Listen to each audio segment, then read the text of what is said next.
So the uncanny valley is this theory that an object which appears human will elicit certain emotional responses based on how close its resemblance to a human is. It's usually used to describe humanoid robots or computer-generated characters. This effect is used in a lot of horror movies to try to get that response, like this Megan movie that recently came out. I believe I can explain the uncanny valley through physiognomy. First, we need to understand that emotions are expressions of mental processes. These are projected by the human face as we mimic attitudes based on the world around us. The traits of a human face represent different characteristics. This is called physiognomy. Human emotions follow a logic system which is equivalent to the I Ching.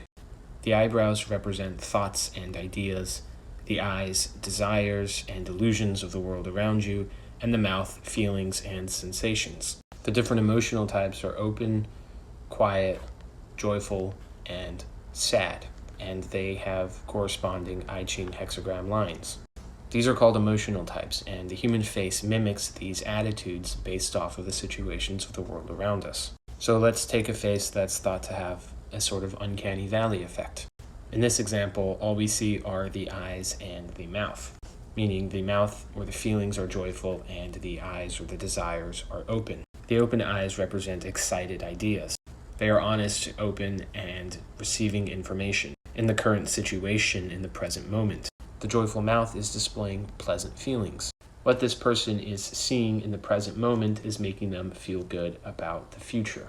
So in the context of a situation that is meant to be horror or scary, you would think with this exaggerated smile that this character feels really good about something they're about to do to you. In the case of scary movies, that something's going to attack you. The lack of eyebrows means we don't know what this character is thinking, or you could say that it doesn't have thoughts, at least none that are projected, so that this character is only meant to see and to feel. The exaggerated features doesn't change the emotional type of this character. It can simply represent the degree to which it is feeling those things. But this uncanny valley effect only happens based on the situation. It's not that the character is almost human, but isn't, and that makes it scary. What's actually happening is that the degree of this character's joy is what is making us uncomfortable. That's how joyful this character is in doing harm to us or scaring us. A simple Photoshop shows us this same character in a different situation. Now what's happening is that this character is seeing the cake and is so excited about it. And now that uncanny valley effect is lessened because it's no longer being targeted towards us. So in the last video, I talked about the uncanny valley, and I want to explain more horror tropes since it kind of all relates to each other and helps to further explain all of this stuff. So let's talk about the so-called Kubrick stare, which is meant to convey a creepy character or super intense, kind of unhinged character. All it really does is project further intensity to whatever situation the characters are in. Similar to the uncanny valley, it's about the situation which changes our interpretation or how we feel about their projected emotions. Here, he's more creepy, but in this case, he doesn't seem creepy despite doing the same stare. And again, with this is less creepy and more just angry or determined. Here he seems more unhinged. Here perhaps a little out of it or psychotic, because all we're interpreting is the matching of emotions and the situation that they're in.